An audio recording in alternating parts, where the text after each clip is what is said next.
is a production of DallasCowboys.com and the Dallas Cowboys Football Club. How about them Cowboys? Yeah!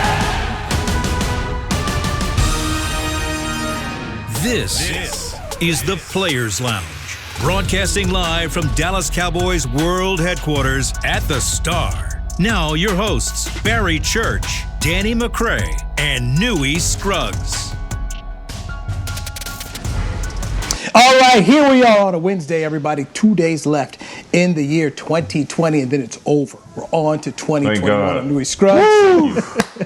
Thank you. You're Please. a longtime Cowboys reporter with Barry Church and Danny McCray. It's Wednesday, so that means we celebrate the birthday of one LeBron James, who turns 36. Tiger Woods, who turns 35. Sandy Koufax, I believe Sandy's 81 or 85 years old, the Hall of Fame pitcher with the Dodgers. So big time days for these people, man. It is. There's a lot of goats on this day. A lot of goats. I used to talk about Matt Lauer being born on this day, but then Matt Lauer had to go out there and do his thing. Got himself kicked off NBC News. One of Rick Fox's old girlfriend's birthday today, Elijah Dushku, the actress. I think she was in that. I can't remember. It was one of these WB shows. She used to be in there. So. Did you say Tiger Woods? Diddley was the GOAT? today. Yes, Tiger Woods. Okay. Tiger Woods born in 1975, December 30th, 1975. It is. Yes. All right, Church, I'm going to start with you here, okay? What we got going, man? It was a cliffhanger from yesterday, so I'm going to go ahead and bring it to you today. And I got bad news for you, okay? Got bad news. Sucky ducky. It is not that the Cowboys will lose to the Giants, because I'm going to tell you right now on a Wednesday for tomorrow's show, our final show of the week, I'm going to pick the Cowboys to beat the Giants, okay? The Cowboys are a better team playing better football than the New York Giants right now. The disappointing thing that I got to tell you is I believe Washington will go into Philadelphia and win the East. I really do. No, sir. I really do. No, sir. Look, man, even if Alex Smith is at quarterback, I still don't see them taking this win. I mean, look, Philadelphia, their offense sputtered a little bit against us, but I feel like they'll go out there. They'll be in home. They'll be back at home. Jalen Hurts will be back in Philadelphia. And look, Doug Peterson already said there's a no-hat rule. They're not letting Washington come in here and celebrate a division championship on their home turf. All right, that is not going to happen. Alex Smith, he's on one leg right now. He's already dump it down and chuck it down Charlie, all right? So I don't see their offense producing that much. But what scares me about Washington, and what's always scared me, is their front seven. I mean, they're vicious in that front seven. And if Philadelphia doesn't score at least 17 to 20 points, you might be on to something. But I'm praying and I'm hoping that Jalen Hurts comes through with Miles Sanders, Dougie P. Do not give up on the run like you did with the Cowboys, because that saved us. He gave up the run against the Cowboys. I don't know why. Help me out, but I don't know why he did that. Do not give up on the run. All right, I'm telling you now, do not give up on the run. Contain this crew, and you should get a W. Do it for me. For anybody, just do it for me. He ain't doing nothing for you, man. Right. So Church, after the game, I'm a fan of going and listening to certain teams' radio stations, just to hear what their fans are saying. And then because it's Philadelphia, through the years, I've been on NBC Sports Philadelphia so much, I know those folks have checked out their things. There's a real problem in Philadelphia in terms of not just the personnel, because they're like, hey, man, we got street free agents out there. I mean, you saw how 38 was getting beat like a drum against the Cowboys. But they don't believe in the coach, that the coach has any answers to understand. So what you were saying about, hey, why did he give up on the run? Doug Peterson was getting drilled up and down, because they were sitting there saying, okay, you went away from what was working for you in the first quarter, but what were you doing? There's not a lot of faith in what's going on in Philadelphia. And then we don't know about the status of Fletcher Cox. Okay, and we saw what happened with Fletcher Cox. Left that lineup, and so if Fletcher Cox is in there, he can change the football game. If he's not playing, it's a lot easier for Washington. But Doug Peterson may get fired. I mean, that's what you're talking about now. These guys on this staff may get fired. I don't know how many guys are ready to go ahead and just say, hey, look, the season's done. I'm ready to take it to the house. McCray, this is a Philadelphia team that is used to playing for something. Even last year, they played the final game against the Cowboys and won the division. This team that's won a Super Bowl, was it 3 years ago? These guys got nothing to play for. I just wonder how many dudes are going to come out there at Lincoln Financial Field on Sunday against Washington ready to actually get up here and play, and how many of these guys they have left are any good. Their offensive line is terrible, too. They got a lot of issues, Barry. They got a lot of issues. I want to kind of push back on that one a little bit, just coming from the perspective of guys who don't have guaranteed contracts and aren't for sure to come back next year and plan for other teams around the league. They have a lot of guys, especially in that receiving group, that have to really prove that they're able to play so they can be on a roster next year. Jalen Hurts has a lot to prove, so he can show that he needs to be the starter next year and continue to hold Carson Wentz either on the bench or to another team. Miles Sanders is competing for his running back spot because they brought back Howard. You had Scott come in and take some carries from him. So they have some stuff to prove, but I don't think that they can really stand Washington's defense, who is really the backbone of their team. And they've been playing outstanding for the entire year, and they continue to get better. And I think they'll be able to put pressure on Jalen Hurts and confuse him a little bit and cause some of those interceptions that you've seen happen when they played us last week. So, I'm putting it on the defense. Like you said, Church, Alex Smith is on one leg, but I think they'll have McLaurin back. I think Gibson will be a little bit more healthy, so I think they'll have just enough to beat Philly. But, it's football, man. You never really know.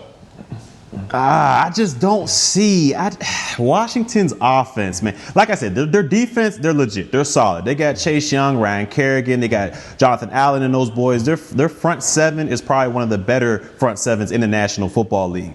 But their offense is what's dragging them down, and I just can't see it. I can't see Alex Smith pushing the ball down the field and beating this Philadelphia defense. I think they're going to make them go throughout the whole drive. They're going to have to do long, sustained drives, and I just don't see that happening. And if Alex Smith doesn't play and you got Heineke back there, I mean, he looked decent when he had to sub in for Haskins last week. But we've seen that plenty of times where guys come in, they're not expected to play against this quarterback, and he goes out there and plays lights out. And then the very next week, he goes in there and lays an egg. So for me, I just don't see their offense being able to go out there and produce big points. Philadelphia is going to end up winning this. Y'all not ruining this, man. Y'all not ruining this. Dallas Cowboys are going to the playoffs. Y'all not ruining this for me, man. Listen to Church, man. The guy who wanted to see Double G 2 weeks in a row, now he's talking about Heineke can go out there and look decent, and then the next week he'll come out there and not look so good because they weren't expected to play against him. They had no tape. Listen. If last week is an example or vision for anything, McLaurin will find a mismatch on that Philadelphia Eagles secondary. All right, so Alex Smith will be able to push it down the field just a little bit. And when they were on that roll, their offense was able to put up some points. Even though that Alex Smith was just dumping it down, he was maximizing the skills of McKissick and Gibson. And we saw that when they brought it here to Dallas. It was dumped down, but they were making big gains out of those plays, and that's the way that they were winning those games. They were dinking and dunking. They were moving the ball down the field, chewing up the clock, and then they were playing good defense. And even without Alex Smith, that good defense and that dinking and dunking with Dwayne Haskins on the field had them in the game versus Carolina. So I think it'll be a tough matchup for Philly. Church. It seems to me like you floating towards Philly pulling this one out, McCray. Is that No. what I'm hearing over there? How? From that? No, I said that Gibson is going to be more healthy. McLaurin's going to be back. Alex Smith will be healthier than he would have been last week. No Haskins. And they're actually really playing for something, and they're going to play for their coach. So I think that they have the edge on Philly. We know Philly's turning the football over way too much. I mean, just way too much. In Church, here's the thing about the offense, and I see where you're coming from. But you're not with that defense. You can win this thing with 2 touchdowns and kicking a bunch of field goals. I go back to what Washington did to the Cowboys on Thanksgiving Day. It was dink and dunk city. It was really more of, hey, look, we're just not going to beat ourselves. We'll play competitive, conservative football and allow our defense to keep us in this thing. And I think that's basically the same thing that I expect against Philadelphia. Okay, they're not going to ask Alex Smith to come out here and throw the ball like he's Patrick Mahomes because he can't do it. But can he throw some swing passes out here to Gibson? Yeah. Can he hit McLaurin on a slant route? And just hope, your defense can get a sack or two, and maybe Chase Young causes a fumble and you get the ball at the 30, and maybe you're kicking a field goal, you get it. I mean, that's the kind of game that I'm expecting from Washington to play. The other side of it is, can I trust Philadelphia not to turn the football over? Can I trust their head coach to run the football? I mean, I'm telling you, man, I don't trust Philly. And this week, watching it in person, I was shocked at how badly they played after the first quarter. And that's where this whole thing comes for me, man. And that's what scares me. Dougie P just has to get out of his own way. If Peterson's able to get out of his own way and we're able to run an offense like they did against the Saints. I mean, the Saints have a similar front seven as Washington. They get after the quarterback great, and their linebackers are sideline to sideline. So they have a similar defense when it comes to the front seven as Washington. We got to take that game plan that we had against the Saints and take it to Washington. The read option, bring Miles Sanders alive, and I think we can pull something out. Church, where's this we? Who is we? If I had a Philadelphia cap, if I had a Philly cap right now, it would be on. It would be on right now. He keeps fly, saying Eagles, I'm like, who talking about? Fly, Eagles, fly. I need every piece of that. They are a bad team for a reason, and this is the thing. We're sitting here on this podcast talking about, hoping a bad football team will do something good. That, hey, they'll probably figure it out this last week. I mean, that's what you're asking for, Church. You're asking for a team that's frustrated its own fan base, and that the owner's like, I don't know, but I'm going to do what I'm going to do with this coaching staff. I mean, you're asking them that they're going to actually figure it out and get it right in a game that doesn't matter. Y'all thought the same thing when I told y'all the Dallas Cowboys was going to turn this around. Y'all told me, oh, man, what are you talking about? There's no proof of this. They didn't win 2 games in 3 years. And now we're on the edge of the playoffs. We're on the edge of the playoffs. So it can happen. It can happen. Philly, come on.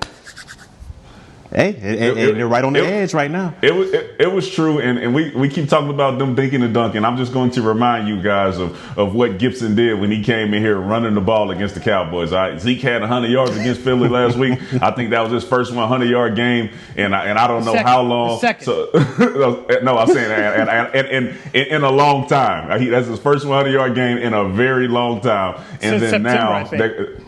Yeah, so they're going to go up against a team who's getting a healthy running back quarterback with an explosive guy like Gibson and McKissick. I just think they're going to be too much. Now, look, I'm a Cowboys fan, Barry. All right, so don't let the podcast fool you. As much as I would like for you to take me to Nick and Sam's and pay for my entire meal, I'm still rooting for the Cowboys, but I have to be realistic, like I said, because my feelings were hurt so much at the beginning of the season that I just got to be realistic with this thing, man. Hedge my bets and say, look, Philly is probably not going to pull it out against Washington, and we're probably going to pull it out against New York, and that's going to be heartbreaking for us, but we ended the season on a good note. And I'm with you, McCray. McCray, I'm sitting here with you. I think the Cowboys are going to win against the Giants. The Cowboys will do their part. As Nate Newton talked about on Talking Cowboys, you're now at this point, or Hanging with the Boys, you're now at this point in time where your fate is in someone else's hands. And that's just a really, you're going to fly home, from New York, or I should say New Jersey. You fly from Jersey, you're going to sit around here, come back home and turn on the TV and know there's nothing you can do. And you're relying on a bad football team with a coaching staff that's made some, interesting decisions here. That's rolling the dice, man. That's real hard. And Church, you're now going to say you believe these dudes are going to muster up something that they had against the Saints that they ain't showed us since. Okay, that's just tough. I think it's possible. You're right. You're completely right. You are completely right. It is tough. And then the loss of Fletcher Cox makes it even tougher. And I hope and I pray they do not walk number 38 out there. He doesn't get a name right now. He just gets number 38. Whoever for Philadelphia, that corner, he just gets number. Do not march him out there, because if they do, they're going to be going straight at him. They're going to find Terry McLaurin and they're going to say, hey, wherever 38 is, just match him, McLaurin. It's usually opposite, but wherever 38 is, they're going to send McLaurin that way. So please, Philly, do not march that guy out there. And if you do straight double coverage, vice him like a punt. I mean, just do not let this guy go crazy. We need you, Philly. We need you. Church. Do you agree that now, when you're playing against a top defense that now has 3-4 weeks of film on Jalen Hurts, that this will be a different game?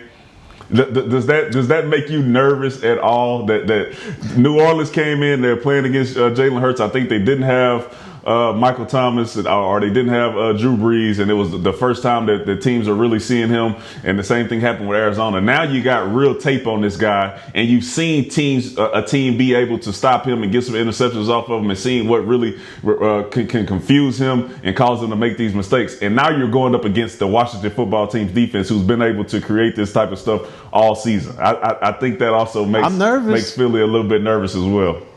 I'm nervous. I ain't gonna lie to you. I'm nervous, man. I mean, especially after that performance we saw down in AT&T Stadium, and we don't have half of the front seven that Washington has. So I'm a little nervous, but hey, it's too late to back down now. We in this playoffs, man. Philly, do your thing. So you said Randy Gregory and D. Law is not Kerrigan and Chase Young?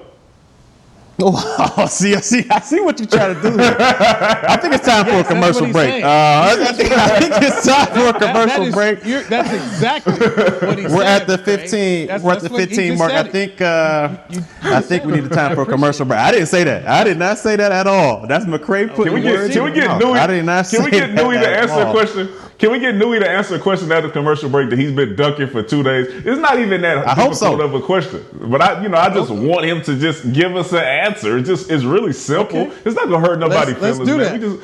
Let's do that. I'll answer the question.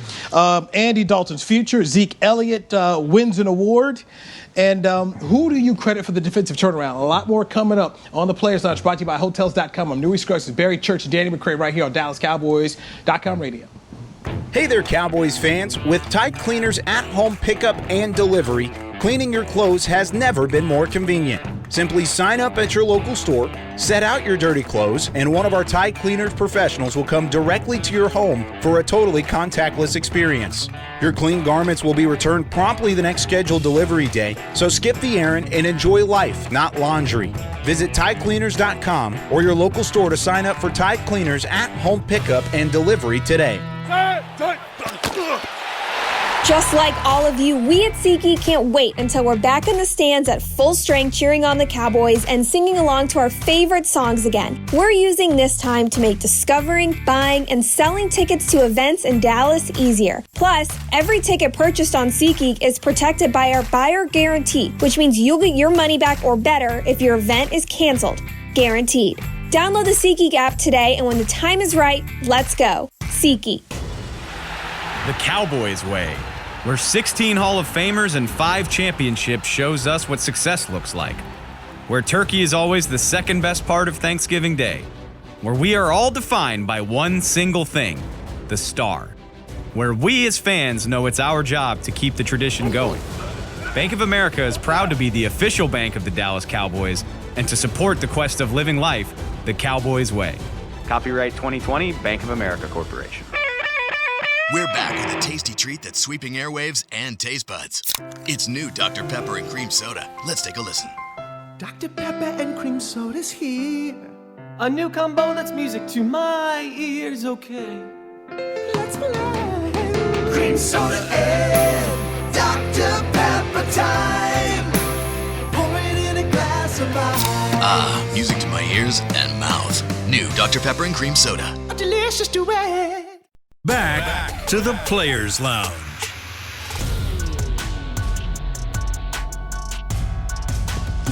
All right, we are back here on the Players Lounge. It's Hump Day. All right, we're in our SWBC Mortgage virtual home studios on Newy Scruggs, along with Barry Church and Danny McCray. Those two guys are former Dallas Cowboys players. I'm just a media guy here. All right, AT&T continues to innovate new ways to connect Cowboys Nation with new and exciting game day experiences, including StarView, presented by AT&T 5G. Available in stadium and for home use. Download the Dallas Cowboys mobile app and look for StarView under the stadium tab.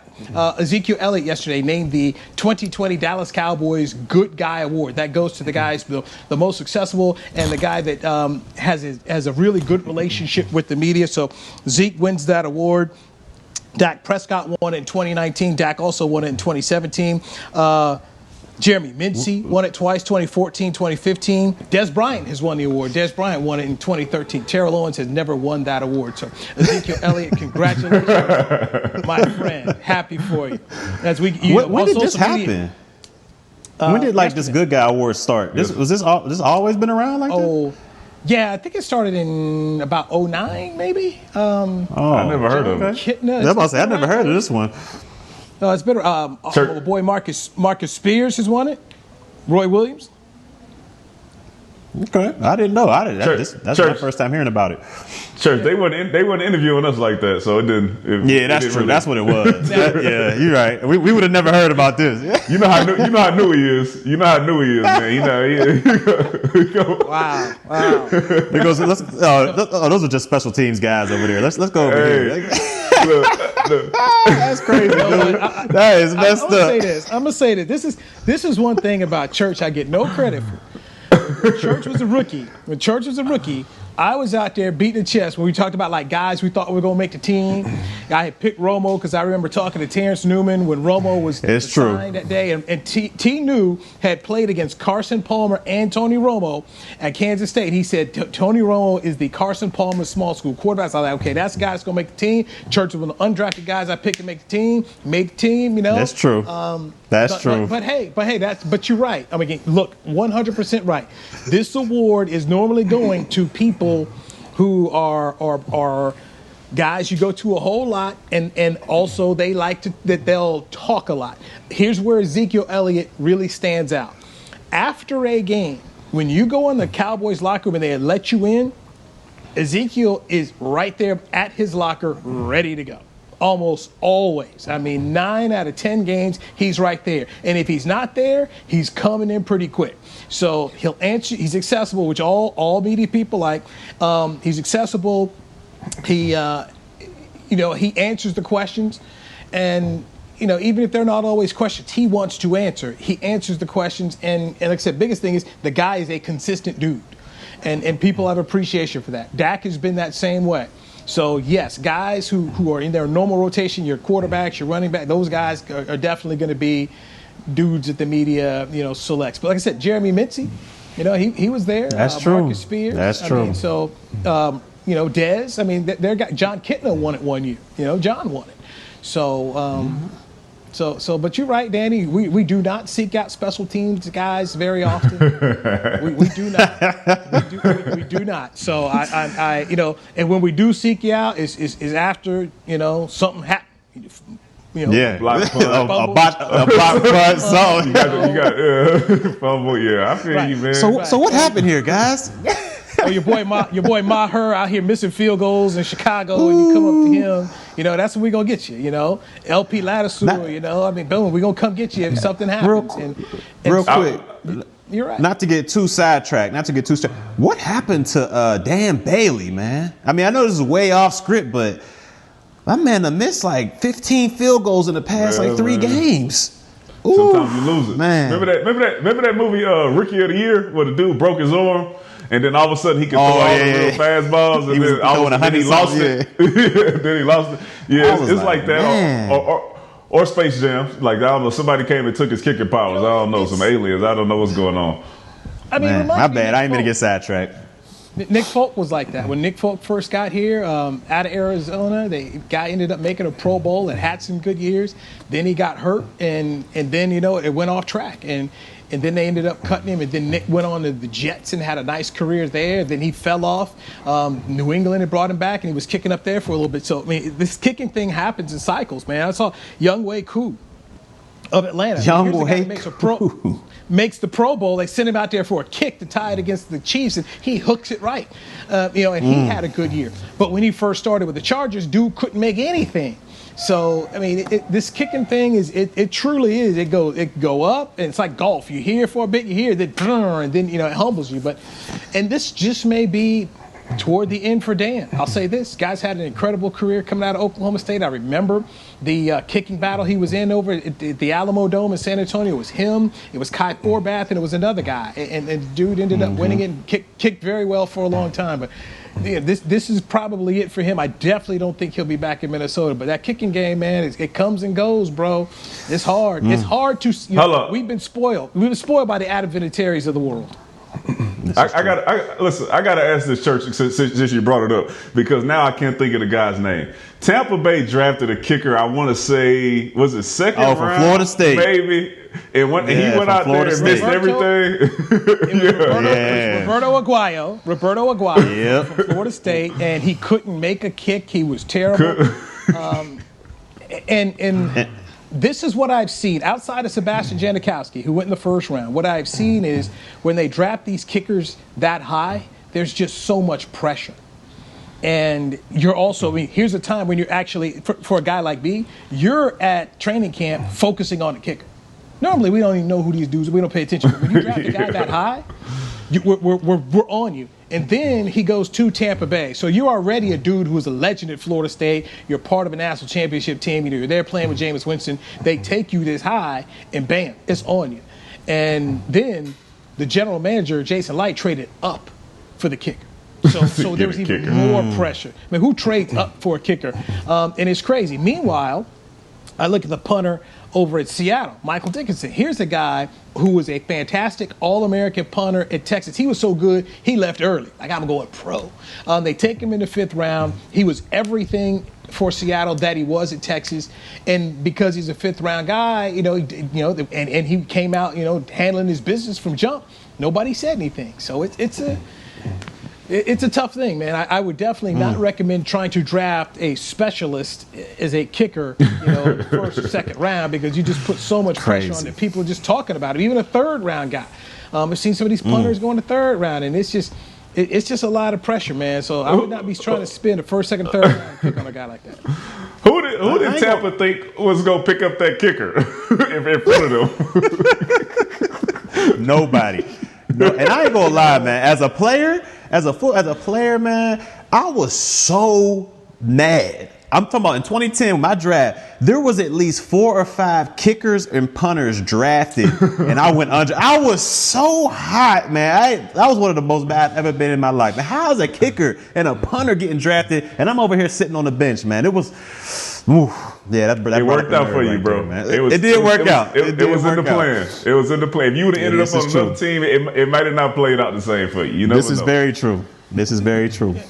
And I'll say this: you got to understand, on draft day, there are a lot more mistakes made than hits. Okay, there's a lot more misses, just a lot more misses on draft day than hits. And we talk about the hits because that's the thing to talk about. But the amount of misses, like Jason Light trading up for a kicker, that does that's the crazy stuff. But for him, here's a guy that somehow hooked his way into ownership, and they continue to buy what he does and what he sells. But usually, there's a lot of misses. I remember when Ndamukong Suh became a free agent in Detroit, and Nick Fairley became a free agent the same year. So here are 2 defensive tackles that are going out the window, and here's Detroit with an opportunity to take Aaron Donald, needing a defensive tackle. What does their GM Martin Mayhew do? He drafts tight end Eric Ebron. And I'm shaking my head. Why are you getting offense?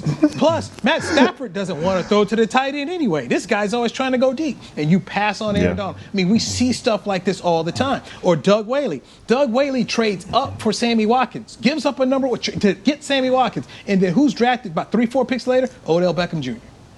I mean, there's a lot of misses that happen in this league, man. A lot. So, Church, when you talk about, hey, how does this happen? Because people don't do a lot of good work.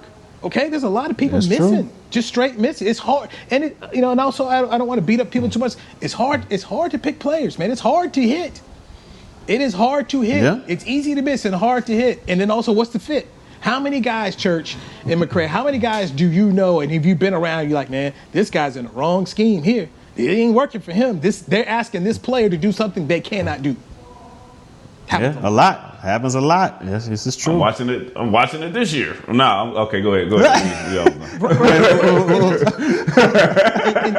and then what happens? And so when you see that, what happens? We look at the player, we blame the player, we say the player ain't no good, this, that. I mean, that's what we do. I'm sitting around here looking at Leighton Vander Esch this year, and I'm saying, I don't think this guy's a middle linebacker. That's not what you drafted him to do. You turn on his tape and you see, hey, what did you like about this guy? When did he play his best football? It wasn't a middle linebacker. It makes you shake your head. And it can be detrimental. Marcus Spears is a guy that I love. I mean, I love Swagoo, man. Swagoo is my guy. the biggest disservice ever happened to him was being drafted by the Dallas Cowboys. Because he went from being a defensive end at LSU that was rushing the passer, was a heck of a good football player, national champion. He comes here and Bill Parcells wants him taking on blocks. He's not able to do what he does. And so his career, in my opinion, by playing the 3-4, never put him in a position to do the things that we just saw him do at LSU. Not that he had a bad career. I just believe had he been in a 4-3 system and they put him out there on the edge, man, Swagoo could have had a lot more sacks and been a Pro Bowl player. That's what happened. Well, you know I'm going to hop on the LSU guys, man. Same thing happened to Glenn Dorsey. Same thing happened to Tyson Jackson. Yep. And need I say, same thing happened to Morris Claiborne. He came here as a man-to-man guy. And Church was in the locker room and watched this happen. Where you didn't have to think about anything except guarding the person in front of you. Then they started throwing cover 2, cover 3, swaps, all type of crazy stuff in there. Then they was like, what's wrong with him? I'm like, what do you mean? You watched him in college. They told Mo to go line up in front of this receiver, cover him, and make sure he doesn't make any catches. And he did that. And then you brought him to here, and Rob Ryan had them all doing, everybody head was spinning. So I know Mo's was as a rookie. And I think that ruined it for him, especially for his rookie year. You're right. I'm looking at Sam Darnold now with the Jets. Here's a guy that was at USC, and this guy could perform. I feel like they broke him with the Giants. So scheme fit is a lot. So yes, you're right. I mean, Glenn Dorsey at LSU was you talk about a bad. He was man. a beast. He was a beast. And go to Kansas City. All right, man, plug up some holes. Like, what are we doing? Make no sense. It's like that. Well, remember when Washington gave Albert Haynesworth $100 million to go plug up on play nose tackle? Who gives $100 million to a nose tackle? But this is what teams do, man. More people making mistakes than they're out here hitting on guys. Let's take a break. What is the credit, or who do we give credit to for the defensive turnaround? And then I'll answer whatever question it is that Danny McCray wants me to answer here on the Players Lounge, brought to you by Hotels.com and Newy Scruggs, Danny McCray, Barry Church on DallasCowboys.com radio. It's game day. You know what that means. First, kebab prep. Steak, pepper, onion, steak, pepper, onion. Next, a counterclockwise lap around the room. Now the lucky grease-stained jersey goes on. And lastly, the dance. You know the one. This is a game day ritual no matter where you are. Whether you're traveling to the game or watching from your favorite vacation spot, book a place to stay on Hotels.com and keep the tradition alive and well. Hotels.com, proud partner of the Dallas Cowboys. Since 1865, Stetson hats are American-made with pride right here in Texas. And Stetson is proud to be on the field with America's team. Want to show your Texas and team pride too? You can. By purchasing your own Stetson, you can look just like how the flag guys do on field at every home game. Stetson hats, the official crown of all self-respecting Cowboys, and your favorite football team. Get yours today at shop.dallascowboys.com or at stetson.com. The Cowboys way, where 16 Hall of Famers and 5 championships shows us what success looks like. Where turkey is always the second best part of Thanksgiving Day. Where we are all defined by one single thing, the star. Where we as fans know it's our job to keep the tradition going. Bank of America is proud to be the official bank of the Dallas Cowboys and to support the quest of living life the Cowboys way. Copyright 2020, Bank of America Corporation.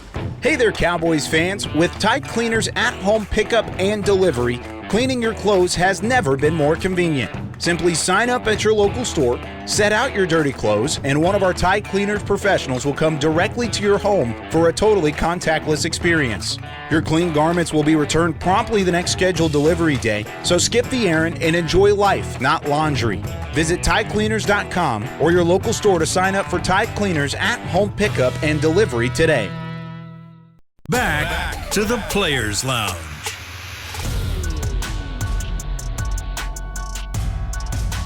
I like Cowboys fans.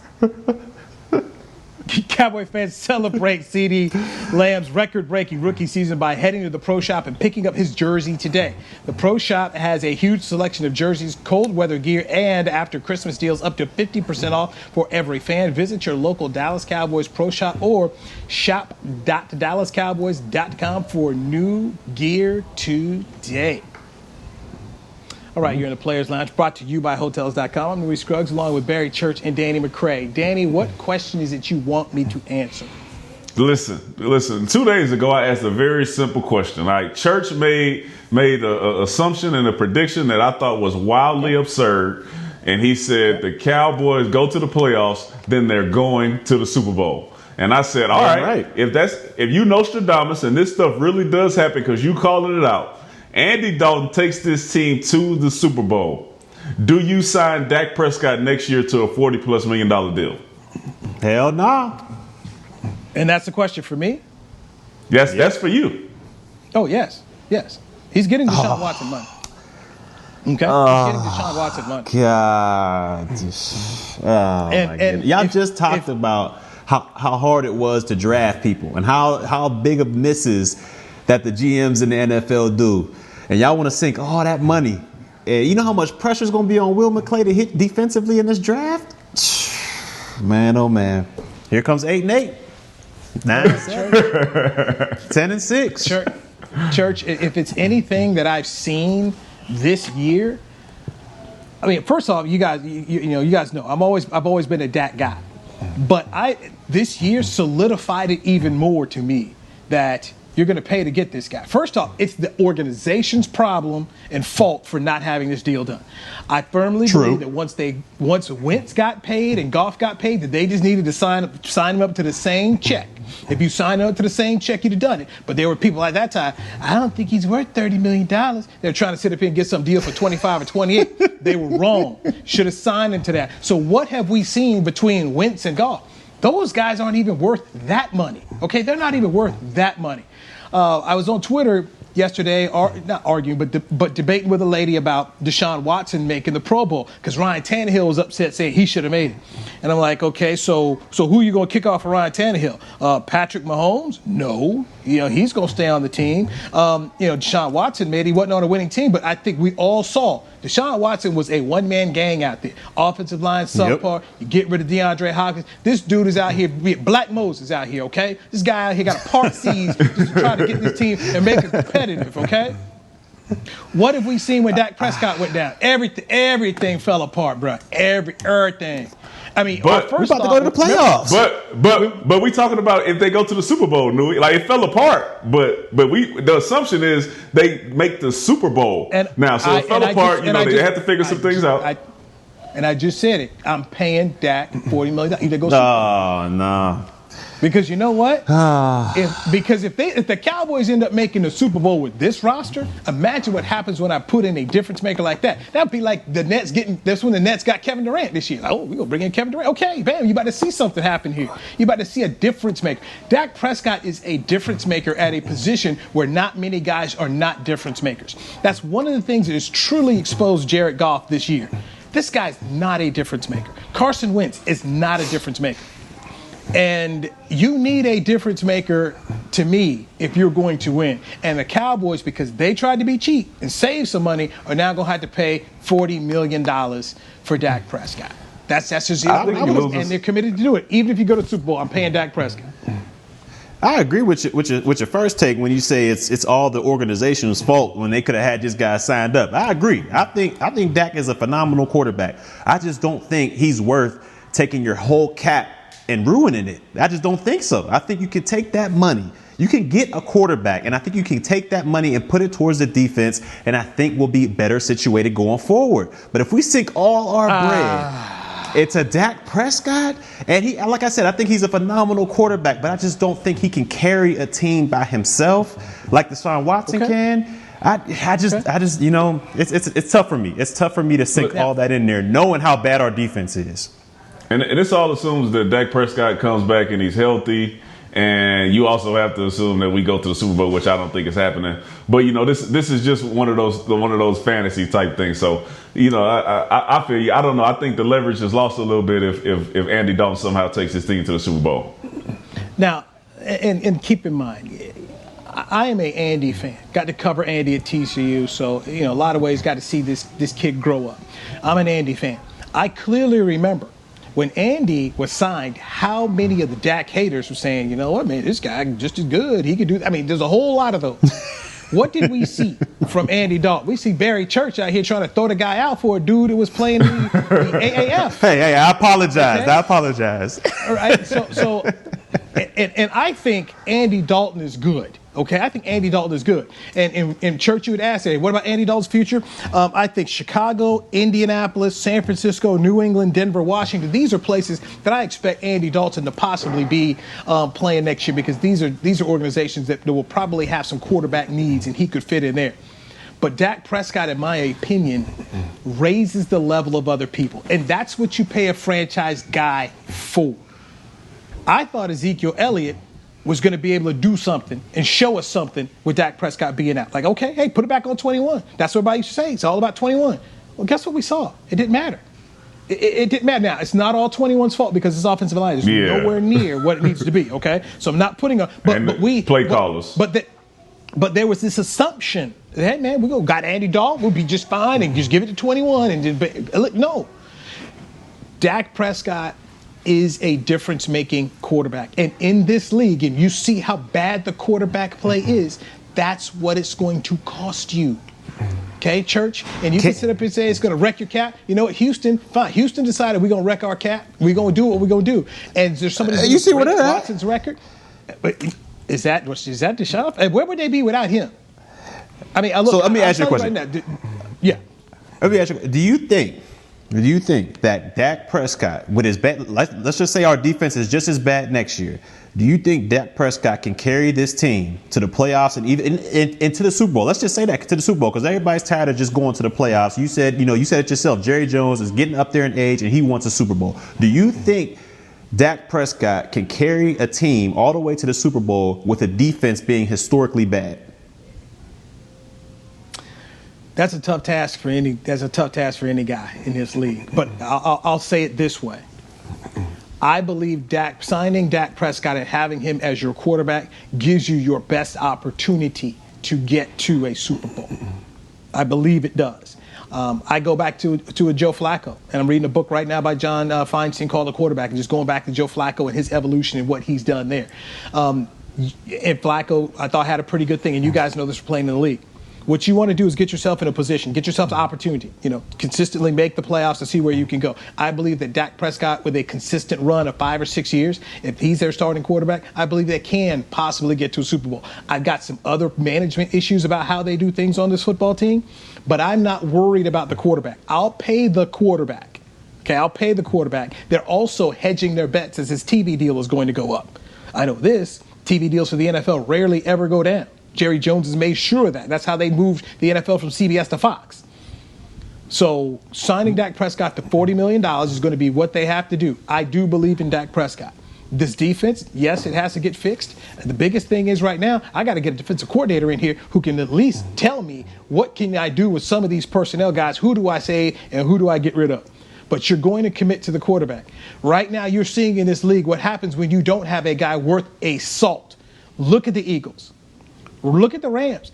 How about Cleveland right now? Cleveland used a #1 pick on Baker Mayfield. They're going to have to make a choice here in about 2 years, or whether they're going to pick up his 5th-year option, and do they give this guy $30 million a year?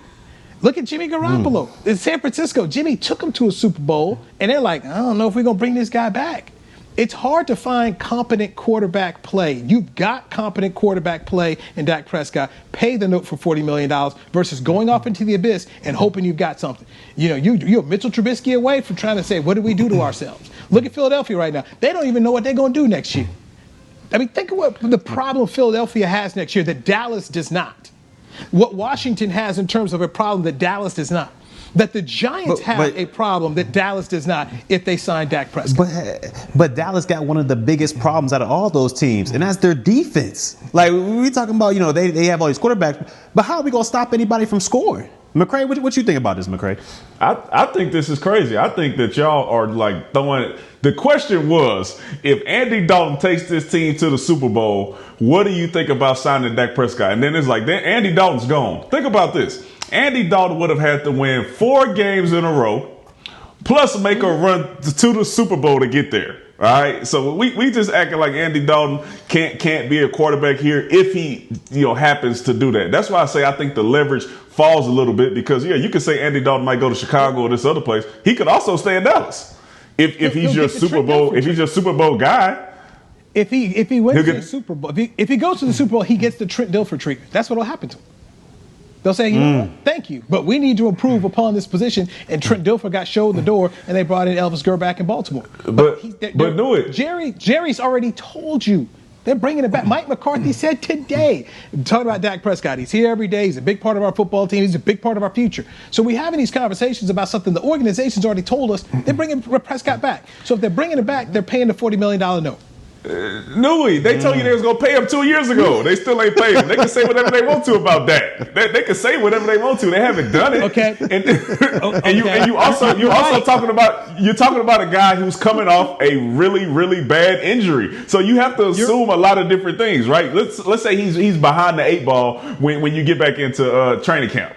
Then what do? You don't have Andy Dalton anymore. You're going with Double G?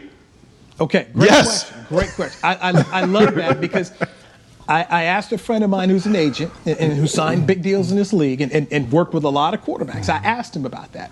And he told me, he said, look, this league is so starved that he'll get, if the Cowboys don't want to pay that money, he'll get it on the free agent market because other people want that guy so much. And then he pointed back and said, look at Drew Brees. Here's a guy that had a bad shoulder that flunked the test in Miami, and New Orleans still went out there and wrote a check for him. He said, Dak Prescott will get paid. He said that's just how desperate people in this league are. And he said, look how much money Kirk Cousins keeps getting.